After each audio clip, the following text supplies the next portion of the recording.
Ayan, hello mga B. So, tutorial na tayo on how to make your own drag and drop layout.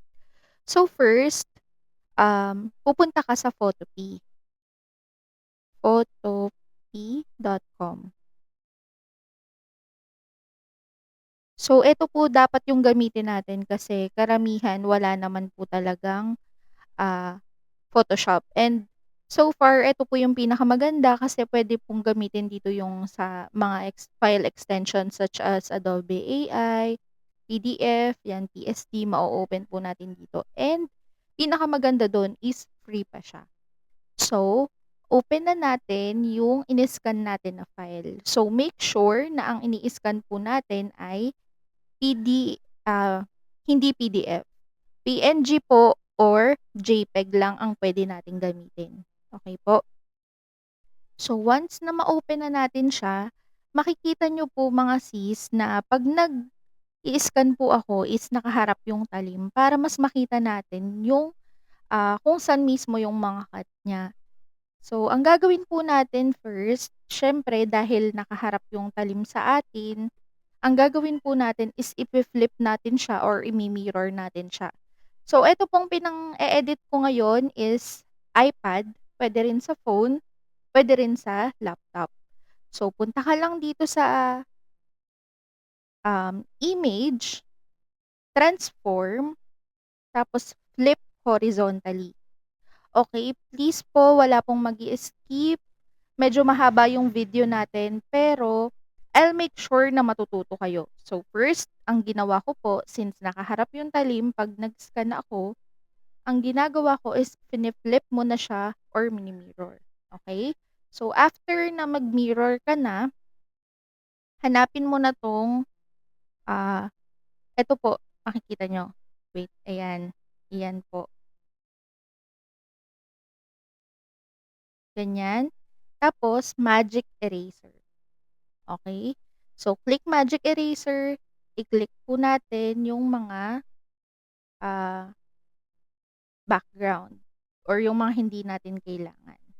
So, nakita niyo po lumabas, please select yung file natin first. So, once na nakaselect ka na dyan sa background, ito po yan, pwede na tayong mag-delete. So, na-delete ko na yan. And then, ito, yan, mga di natin yan kailangan. Tapos, itong baba.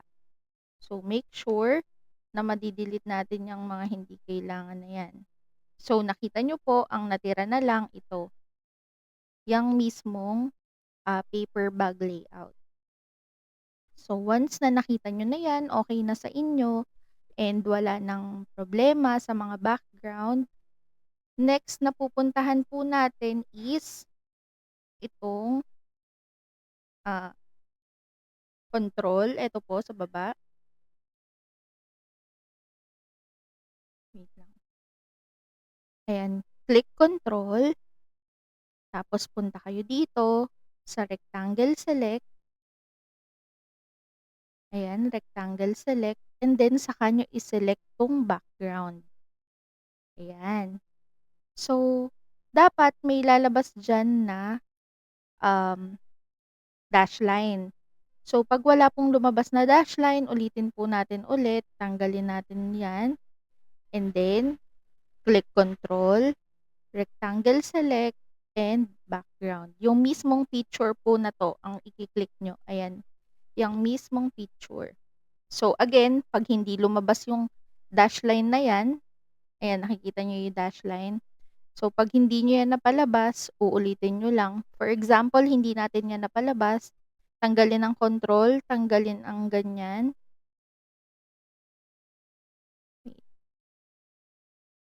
So, tanggalin natin 'yan. Lipat natin 'to sa iba. Ito po ililipat natin sa iba. Yung pagkaka-select natin dito, ilipat natin diyan. Ta's click control ulit, etong control, click control ulit, saka i-click 'tong rectangle select. Tapos once na-click mo na 'yan, i-click mo itong picture na 'to. So, click. Ayan, nakita niyo lumabas yung dash line. So, once na lumabas yung dash line na 'yan, proceed na po tayo sa next step. So, punta ka na dito sa paths. Ayan. So, 'pag nakita mo 'tong paths, punta ka dito sa baba. Ayan, ito pong Eto mismo, ayan, click niyo 'yan. Ito siya ha, mga sis, ayan yung i-click niyo. So, click, nakita niyo nag-blue? So, once na nag-blue na siya, balik na kayo dito sa layers, then punta kayo dito sa, layer. Tapos click vector mask. Wait lang, click muna natin 'tong background. So, dapat lagi tayong naka-click dito mga sis ha, yang background na 'yan. So, punta sa layer, vector mask, tapos current path. So, once na ganyan, magiging ganyan po siya mga sis. Magiging dalawa 'to. So, once naging dalawa na siya, okey na 'yan, i-save na natin siya as PDF. File, export as PDF. Again, 'pag po mag-e-edit kayo, ang kailangan po na scanned file is PNG or JPEG. Tas 'pag galing naman na kayo dito sa Photopea, ang gagamitin niyo naman is PDF. So, 'yan ang ise-save natin as PDF. Okay, so once na okay na siya, na-save na mga mi, ayan, save natin. Punta na tayo sa Canva. Delete natin 'to. Kasi diyan ko kinuha 'yan, okay. So, once na okay na 'yan, click upload, upload file, then choose file, tapos yung kinuha natin kanina, ang pangalan nun recent, punta tayo sa eto, 'yan. Tapos click open, magho-hover 'yan dito, ayan mga mi. So, eto siya ha, click niyo 'yan, mapupunta dito. Tapos para malaman niyo kung tama ang pag-edit niyo, teka, gawa pa tayo ng isa pa, duplicate natin siya. 'Pag tama ang pag-edit niyo, dapat 'pag kinlick niyo 'yan, 'pag kinlick ang delete, may lalabas na ganito, delete image and delete frame. So, delete image ka. So, ayan na, meron ka ng drag and drop layout. So, kahit ano nang i-drag and drop mo diyan, ay wait lang. Kahit ano nang i-drag and drop mo diyan mga mi, ano na 'yan, gagana na 'yan siya. Pero, ang gagawin natin para malaman natin kung saan ang gitna ay magbe-base tayo dito sa layout na 'to. So, kuha kayo mga sis ng punta kayo dito sa element, tapos click lines. Dito tayo. So, dito tayo sa pangalawa.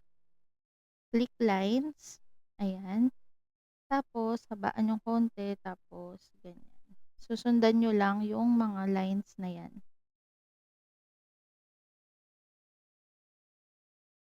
Duplicate, dito naman sa kabilang side, para mas mapapabilis na kayo mag-edit. 'Yan, tapos duplicate ulit, pahiga naman.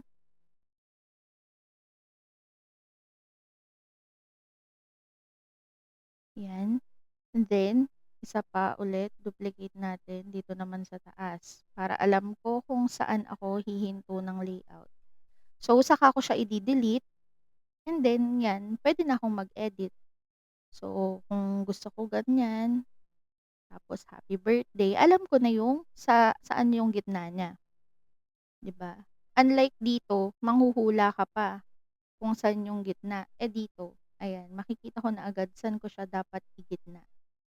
So, hindi na madalang na ako magkakamali. Ngayon, after mo na diyan, 'pag okey ka na sa layout mo, kunyari okey na 'yan, nagawa mo na, saka mo pa siya i-de-delete. Pero, I highly recommend na gumawa kayo ng duplicate para eto, dito na kayo magle-layout lagi kung may o-order sa inyo ng ganitong klaseng, layout. So, yun na yun, 'pag delete mo lang siya, ayan, delete niyo lang yung mga 'yan.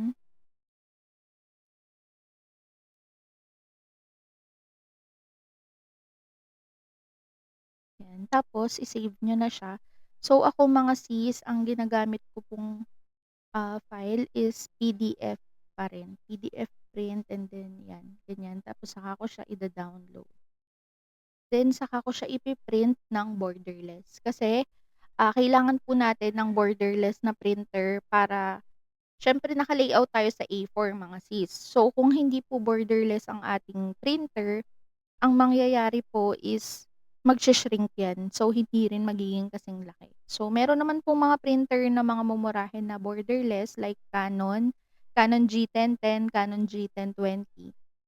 And sa Epson naman is alam ko puwedeng maka-download ng driver 'pag ang gamit niyo is L3110, L3250, mga ganyan mga sis.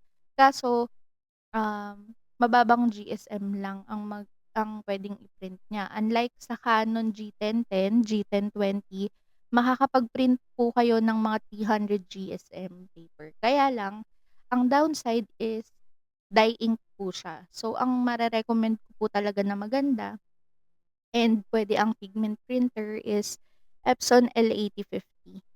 And ang gamit ko pong ink is Inkrite. So, yun lang mga sis, sana natuto kayo. Again, kailangan po ito ay borderless. Yun lang, thank you.